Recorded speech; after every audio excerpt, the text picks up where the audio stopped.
Welcome to my channel cartoon craze. ہماری آج کی کہانی کا عنوان ہے نیکی کا بدلہ۔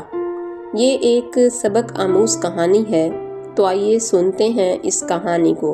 پرانے وقتوں کی بات ہے، ایک ملک پر ایک بادشاہ حکومت کیا کرتا تھا۔ وہ بے حد ظالم اور مغرور بادشاہ تھا۔ ظالم اور مغرور ہونے کے ساتھ ساتھ وہ بے حد کنجوس بھی تھا۔ وہ ہمیشہ اپنے خزانے کو دولت سے بھرتا رہتا اور غریبوں، محتاجوں اور ضرورت مندوں کی مدد نہیں کیا کرتا تھا، یہاں تک کہ ہر سوالی ہی اس کے در سے خالی ہاتھ جاتا۔ ایک دن اس کے محل کے سامنے ایک سوالی نے صدا لگائی کہ ہے کوئی اللہ کا بندہ جو مجھے ایک روٹی کھلا دے۔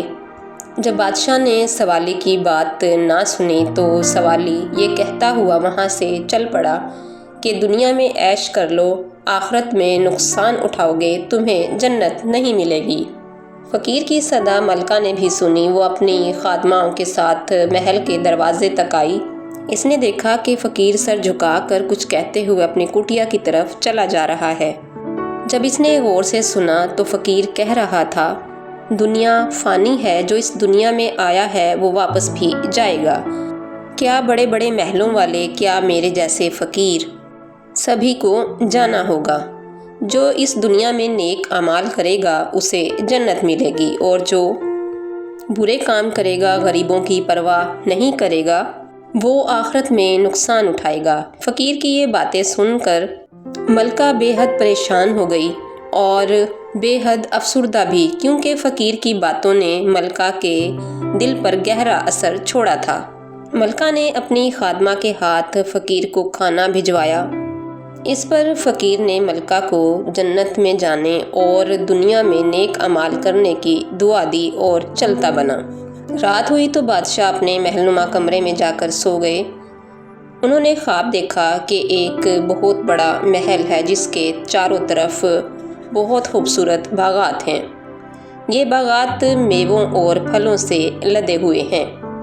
محل کے اندر ایک سونے کا تخت ہے جس پر ملکہ بیٹھی ہوئی ہے۔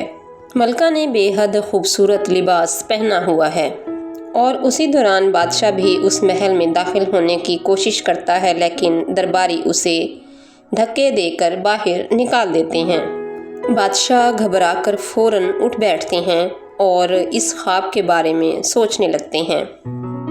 بادشاہ سوچنے لگا کہ ہو نہ ہو جہاں ملکہ بیٹھی ہوئی تھی وہ ایک جنت کا محل تھا، اور مجھے اس محل میں داخل ہونے کی بھی اجازت نہیں ملی۔ اس خواب نے بادشاہ کے اوپر گہرا اثر ڈالا، چنانچہ بادشاہ نے اپنے رویے کو بہتر بنانے کا پختہ ارادہ کر لیا تاکہ انہیں بھی اچھے کاموں کا بدلہ مل سکے۔ چنانچہ اگلے ہی دن بادشاہ نے اسی فقیر کو اپنے محل میں بلایا اور سونے کی اشرفیوں کی ایک تھیلی دی، لیکن فقیر نے وہ اشرفیوں کی تھیلی لینے سے انکار کر دیا۔ اس پر بادشاہ نے کہا کہ کل تو تم نے ایک روٹی لے کر اسے جنت کی دعا دی، اور آج تم مجھ سے سونے کی اشرفیوں کی تھیلی بھی نہیں لے رہے۔ فقیر بولا کہ ملکہ نے مجھے رحم دلی اور اللہ کے خوف کی وجہ سے روٹی کھلائی۔ ان کی نیت میں کوئی کھوٹ نہیں تھا اور انہیں مجھ سے کوئی غرض بھی نہیں تھی، لیکن آپ یہ اشرفیاں دکھاوے اور غرض کے لیے دے رہے ہیں۔ اس طرح ملکہ کے بے غرض عمل اور آپ کی غرض میں بہت فرق ہے، اس لیے بہتر ہے کہ آپ اپنی اشرفیاں اپنے پاس رکھیں، کیونکہ اللہ کو دکھاوے اور غرض کا کوئی بھی عمل بالکل پسند نہیں۔ فقیر کی باتوں کا بادشاہ کے دل پر بہت گہرا اثر ہوا۔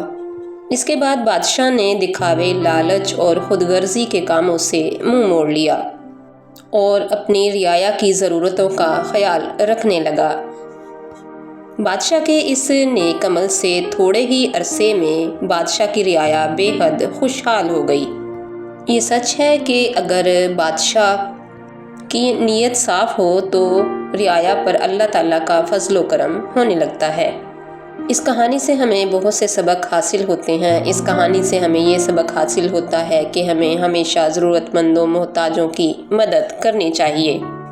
ہمیں اپنے دروازے سے کبھی بھی کسی سائل کو خالی ہاتھ نہیں بھیجنا چاہیے۔ اس کہانی سے ہمیں یہ بھی سبق حاصل ہوتا ہے کہ اعمال کا دار و مدار نیتوں پر ہوتا ہے۔ دکھاوے کا کوئی بھی عمل، کوئی بھی نیکی اللہ کی بارگاہ میں قابل قبول نہیں ہے۔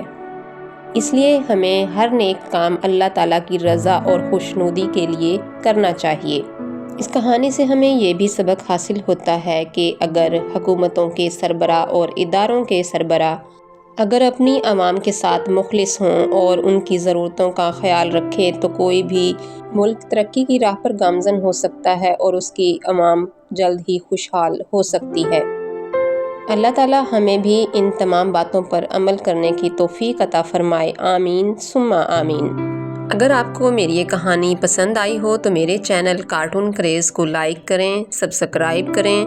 دوبارہ ملیں گے اسی طرح کی ایک نئی اخلاقی اور دلچسپ کہانی کے ساتھ، تب تک کے لیے مجھے دیجیے اجازت، اللہ حافظ۔